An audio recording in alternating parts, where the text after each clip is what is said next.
Hi, and welcome to This Week in East Brunswick. Tonight we'll take a trip out of town to the Lewis Brown Athletic Center at Rutgers University for a few minutes of the Bears' battle against J.P. Stevens for the GMC Championship. East Brunswick School's art display in the library has become a tradition residents look forward to every year. This year, art supervisor Ken Koppel describes the exhibit and invites everyone to see it for themselves. Also at the high school, we'll have an interview with Paul Burek and the officers of the National Art Honor Society. Then back to the library studio with Sharon Karmazin and Diane Yanako for information about the 1987 Friends of the Library book sale. Our regular features will include Mary Louise Cooper with a fashion focus on strapless dresses, Health Facts with Mary Freeman Corey, Adrian Eisner for Consumer Aware, and finally our Township Council Review. All this and more coming up on This Week in East Brunswick. But first, here's a look at what's on Channel 8 next week. At 10 o'clock Monday morning, Lenore Kulik provides us with a half hour that's totally exercise on Look Great, Feel Great. Stories for the children are read by last summer's Teen Library Corps volunteers at 10:30 a.m. The Township Council Budget Review, taped Wednesday the 4th, will be cablecast Monday night at 7. And on Tuesday night at 7, the LMX Puppeteers perform for Kids Stuff. At 7:30 p.m., it's Sports Talk with John Megliaro. Followed at 8 by a Township Council retrospective with former Council Vice President Michael Baker and host Ken Shalhoub. At 3 o'clock Wednesday afternoon, a children's librarian and local youngsters gather for stories from the library. Wednesday at 7:30 p.m., Dolly Vasta recognizes National Mental Retardation Month with a very special presentation of For Art's Sake. The Arts follows at 8 and focuses on the Summer Arts Institute, a 5-week program for serious students of the arts. At 8:30, the Township Council Budget Review of March 7th will be shown, and at 7 and 8 p.m. Thursday, tune in for a new edition of This Week in East Brunswick, and stay tuned for About East Brunswick with the Mayor at 8:30. Check the Channel 8 program guide for days and times when the shows will be repeated. Last Saturday at the Lewis Brown Athletic Center, or commonly known as the R.A.C, the East Brunswick Bears boys basketball team competed against the J.P. Stevens Hawks for the Greater Middlesex County Conference Championship.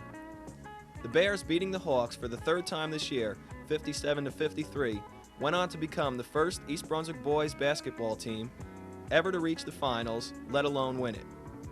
Channel 8's John Megliaro, Phil Hill, and Jimmy Allender were on hand to bring you the play-by-play action. All right, it's still 45-41, 5:10 to go here in the fourth period. Newsom outside. That's his shot. Bears lead is cut to 2. Mayers is on Berliner. It's quite a shot right there. Probably the two best players in the county.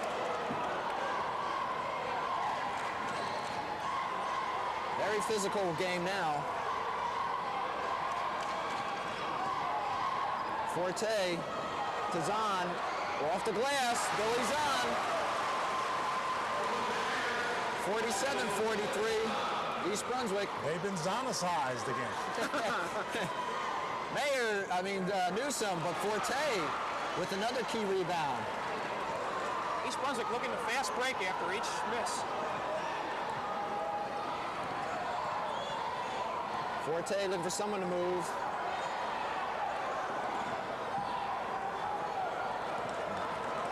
Brill now looking things over.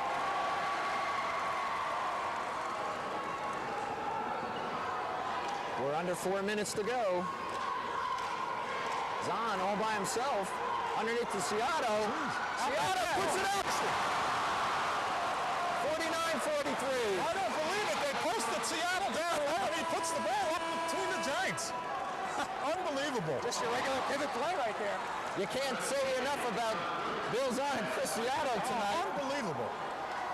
Okay. Substitution, John Work coming in for Stevens. They want that back underneath. East Brunswick by 6, 49-43. I think that's the biggest lead, John.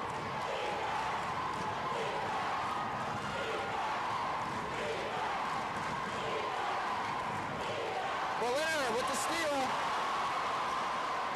Heads up play. East Brunswick really doesn't need to score a lot of points now. Just hold on to the ball. And Berliner's been playing up front on defense. There it is.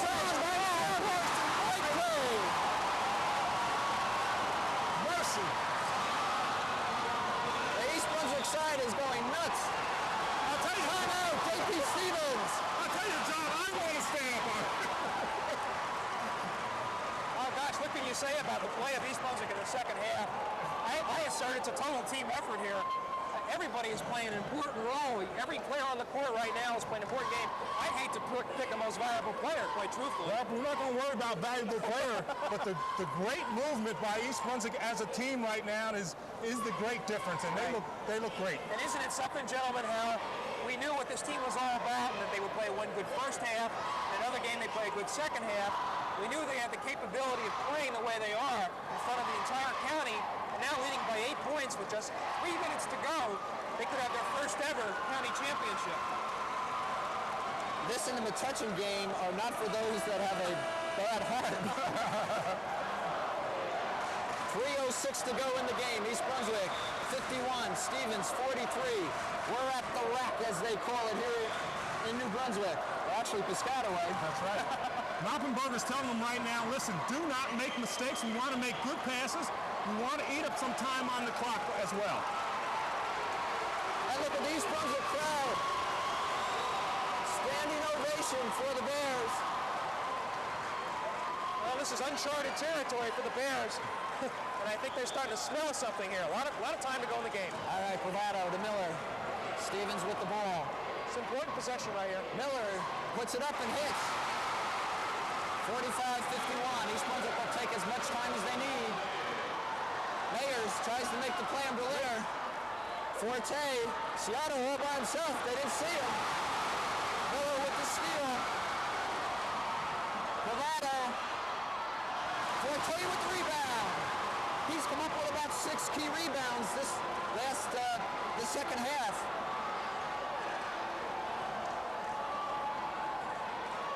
2:27 to go in the game. Well, East Brunswick going to slow down, obviously. Berliner. Zahn. And the foul is called. I can't believe it. They called it against Berliner. Oh, mercy. My God. Mercy. Greg is out of the game. Not the way you want to see one of the best players in the county come out of the game. But you gotta like it. He's going to his teammates and he's telling them, listen, I'm gone, but carry on. You gotta like it. Great ball.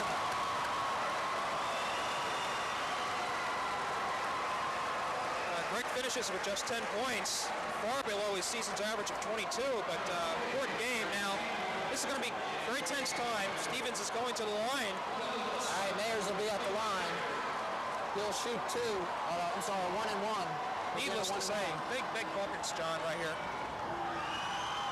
Misses the first. And they knock it out of bounds. Mayers actually knocked it out of bounds. So East Brunswick will take over. Now, I have to say, even with Berliner out of here, East Brunswick still has a quality team that can hold on to the ball. So that ought to be their strategy. And that's the important thing right now. Oh, no. Brill was on back to Brill, and Brill couldn't hold on to it. 2:15 to go in the game, 51-45. The Bears by 6. Newsom can't do it. Steengorden, who's in, has the rebound. Oh, no! Mercy! Mercy!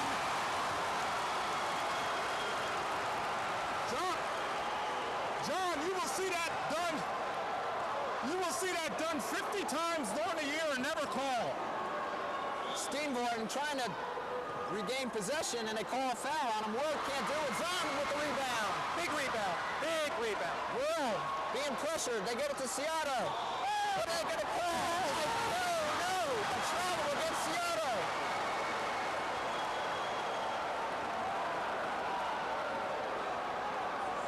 We're seeing some exciting and strange things right now. Bravado, Newsom with the jumper.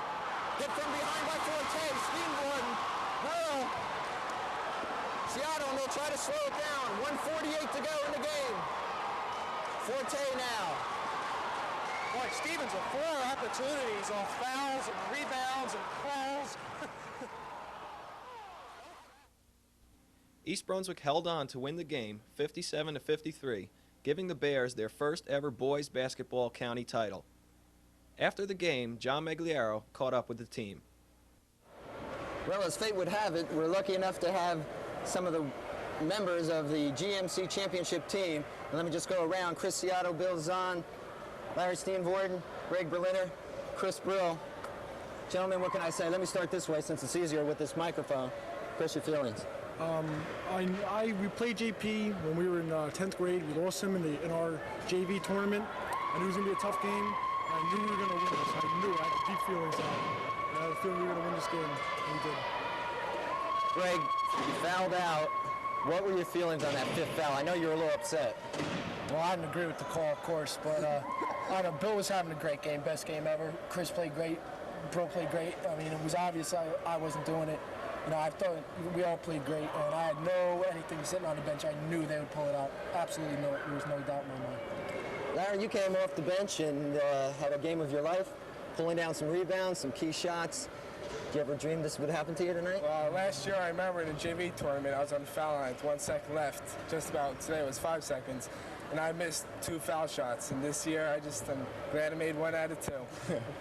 They come through. Bill, I said it on the air, and I'm going to say it to your face because I'm proud to say it. I think tonight you were the MVP of the game.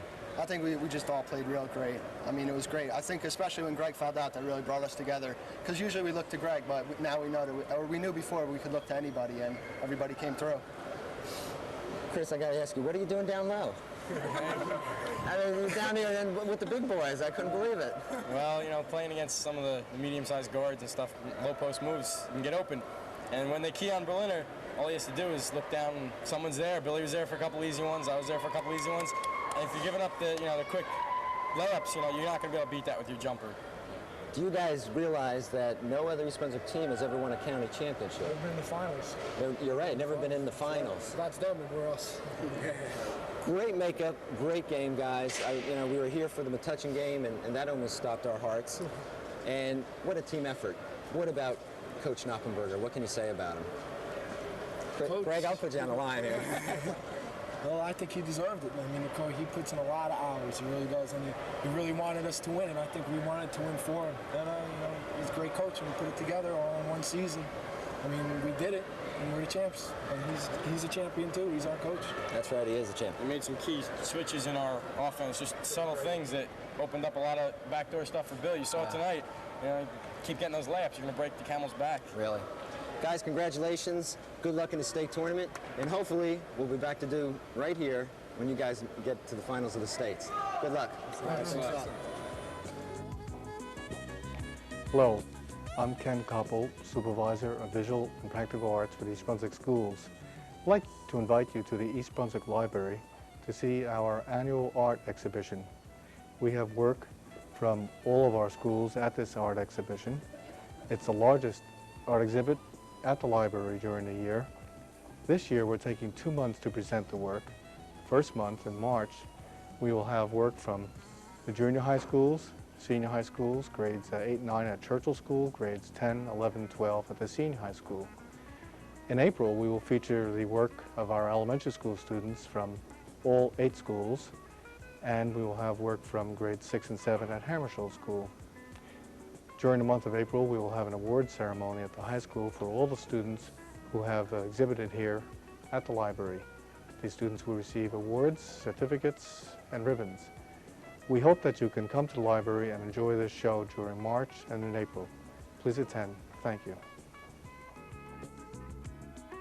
In its first year of existence, the National Art Honor Society will be holding its first induction Thursday night, March 5th, at the East Brunswick High School Auditorium. The induction is to recognize students with high achievements in the arts. We spoke with art teacher and advisor Paul Burek and representatives from the society. We decided that we wanted to honor those students who showed exceptional and outstanding ability in the field of art. So we went through a very rigorous process of selecting members through art scholarship, service to the school and community, and character. You have just elected officers. Would you like to introduce them to us, please? Yes. David Stark was elected the president, Hillary Wexland vice president, and Julie McNeil treasurer. David, since you've been elected president, what have you been doing? Well, basically, so far, we've been involved with the induction ceremony. That's the activity that's basically taken up most of our time. We've been working with the program that we're going to be presenting. We're going to have different students who not only are talented artistically, visual artists, but with musicians, and we're having a guest speaker and different activities that are going to round out the evening. You have an exhibit in the gallery. How was the work selected for that exhibit? Well, we asked for about 2 or 3 pieces of work from each member of the society. Being that they're in the society, we had certain standards that we knew that their work would be up to certain standards, so we didn't really have to worry about that the work would not be up to par, or because that was one of the criteria of choosing the people to begin with. Hillary, what's going to happen next? First of all, we're planning a mug contest with the student council. We're having students of the entire school to participate, and you win $100 if you make a design for the mug, and it will be reproduced on mugs that will be sold to the students. We're also working on a mural in the preschool room. We have a committee who are going to be painting that. We plan a trip in the spring to a museum in New York, and also we're going to be helping out with the Arts Festival in the spring. Thank you very much.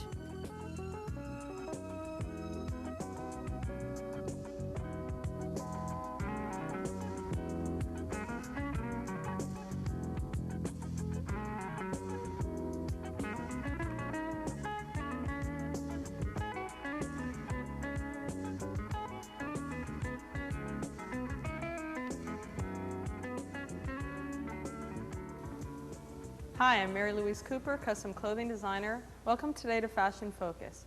Strapless designs in women's clothing. What do we need to know about them?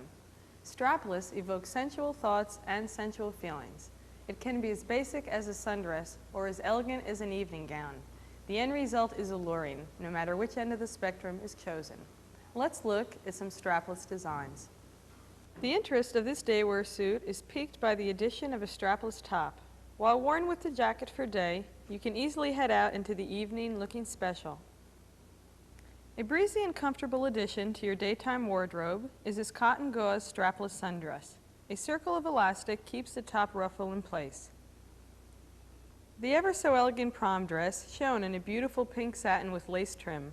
Placement of a stiffener called boning is important to keep the dress in place while moving it and dancing. The dress I am wearing is made of Italian silk and has a back bustle for flair. As we have seen, strapless is appropriate in many situations, from day into evening wear. Until next time, this is Mary Louise Cooper for Fashion Focus. Goodbye. And now for Health Facts with Mary Freeman Corey. Mary Freeman Corey is the Public Information Coordinator for the Association for Retarded Citizens, Raritan Valley Unit. March is Mental Retardation Month, a time set aside, in particular, for heightened public awareness about mental retardation and about programs and services available to persons with mental retardation and to their families. 1 in every 10 families is affected by mental retardation, a lifelong problem with learning. To reach even more of these families this year, the Association for Retarded Citizens and Johnson & Johnson have teamed up in a campaign which will reach communities across America. Here in Middlesex County, you'll see displays in your local supermarket, your public libraries, where you work, where you play. The displays will link the ARC and J&J logo and bear the message, "Help retarded children grow." The ARC Raritan Valley chapter, which serves all of Middlesex County, stands wholeheartedly behind this partnership and behind this message. While we continue to serve as advocates for persons with mental retardation in obtaining services, we have expanded our role, and now we provide much-needed programs as well. Some of these programs may be familiar. For example, recreation like Special Olympics, a theater troupe comprised entirely of persons with developmental disabilities, special Saturday and Friday night social programs. The local ARC's Family Support Program enables 25 Middlesex County families to take a break or respite from caring for their family member with mental retardation. The program, in its second year now, offers parents time to spend with their other children, to do necessary chores, to take a break simply for rest or relaxation. Of integral importance to all of us in the field of mental retardation is an emphasis on prevention. Some forms of mental retardation are entirely preventable. One of these is fetal alcohol syndrome, caused by the ingestion of alcohol during pregnancy. The slogan, used nationally, "You can't drink to your baby's health," says it all. There is no safe level. During March 1987, officials throughout Middlesex County will issue proclamations of March as Mental Retardation Month. Awareness of mental retardation is the first step, both in prevention efforts and in the quest to arm persons with mental retardation to lead ever more productive lives. Let Mental Retardation Month be the beginning of your support for these efforts too. For more information, call the Association for Retarded Citizens Raritan Valley Unit 846-2586. I'm Mary Freeman Corey, and this has been Health Facts.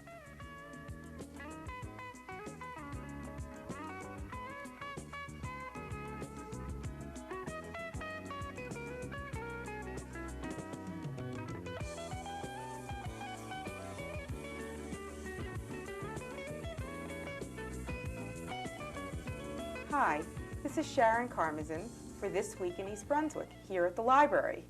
I'm pleased that today I have with me Diane Yanako, who is one of the vice chair people of the 1987 East Brunswick Friends of the Library book sale.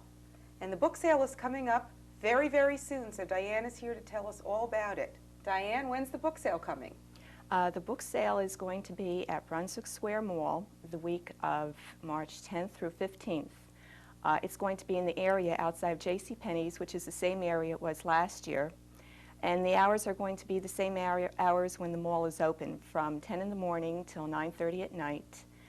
We do have a preview night, which is Monday, March 9th. The hours for the preview are from 7 till 9. There is an admission, however, if you are a member of the Friends of the Library, then you don't pay the admission. Otherwise, it is $1. Now that's just for preview night, there's admission? Right, just for preview night.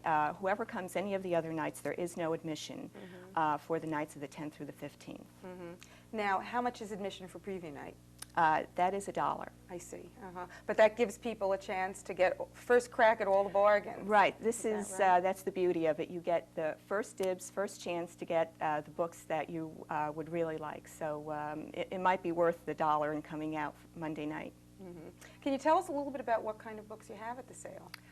We really have many books this year, many which have been donated, and a very wide variety. We have paperback books as well as hardcover. We have fiction and nonfiction. There's history, biography, hobby, a large variety of children's books. And I have brought several examples of children's books with me. I understand you brought some things that are quite special this year because they're not used. Right. We have some new books which have been donated, which are really beautiful books, and I'm sure some of the children would like the Panda series, which I know is very popular. And those are brand new ones that will be sold at reduced prices. Yes, these are brand new books, and they will be sold at very nice prices. So here's Panda the Explorer. We also have Panda the Builder. And here's something that's very popular, I know, with all of the children. It certainly is, right, Frog and Toad. Frog and Toad are friends, so I know all the children will spot this one. Well, lots of us have been coming to the book sale for many years, and I know it's really a great community event, one that families look forward to year after year. Well, we wish you great success, of course, with the book sale, and maybe when we close, you might like to, before we close, you might like to just repeat those dates again. When will the book sale be starting? The preview night will be Monday, March 9th from 7 till 9. And the rest of the nights will be March 10th through 15th, and the 10th through the 15th will be from 10 in the morning till 9:30 in the evening. Diane, thank you very much for being here. This is Sharon Karmazin for This Week in East Brunswick. Till next time. Hello, and welcome to Consumer Aware. I'm Adrienne Eisner, Director of the East Brunswick Consumer Affairs Office. From time to time, we hear reports of over-the-counter drugs being tampered with so that they are dangerous and sometimes lethal to the person who takes them. Here are some questions to ask when you are going to take an over-the-counter medication. Be sure that you examine the medication carefully. First of all, check to see, is the product the usual color, or does it have a strange odor? Are the capsules moist rather than dry? Are they all the same size and appearance? Do they have their normal shiny appearance, or are some dull or show fingerprints as though they were handled? If the medication is a clear liquid, does it have particles or appear atypically cloudy? Are there breaks, cracks, or holes in the outer wrapping or protective cover or seal on the products? Is the cap on an unsealed container tight? Is the bottle over or under-filled? Does the shrink band around the bottle top appear to be stretched, or has it been slit or retaped? Are the instructions wrinkled, misplaced, or missing? Does the cotton plug or filler in a bottle appear to have been removed or put back? These are some important situations and concerns that you should be aware of when you are taking over-the-counter preparations. Be alert to possible tampering and avoid a senseless tragedy. If we can be of any assistance to you at the East Brunswick Consumer Affairs Office with any questions or problems, please contact us Monday through Friday from 9 a.m. until 5 p.m. The telephone number is 390-6954. Thank you for joining me on Consumer Aware. See you again next time. At the agenda session Monday night, Mayor Fox proclaimed March 9th through 15th, 1987, Friends Booksale Week within the municipality, in order to recognize the enormous contribution to the community by the Friends of the Library, and encourage all citizens to participate in the upcoming book sale. Township Housing Specialist Betty Richter provided the council with a review and update on the plans for low-income senior citizens housing in East Brunswick. Council members questioned Director of Public Works Thomas Vann about the department's performance during the snowstorm of January 22nd and discussed an ordinance regarding on-street parking when roads are snow-covered. They also heard a report from Gene Price of the Water Policy Advisory Committee on sale of water to Helmetta and reviewed recent bids for the reconstruction of Fern Road from Ireland's Brook to Cranberry Road. That's all for this week, and thanks for watching.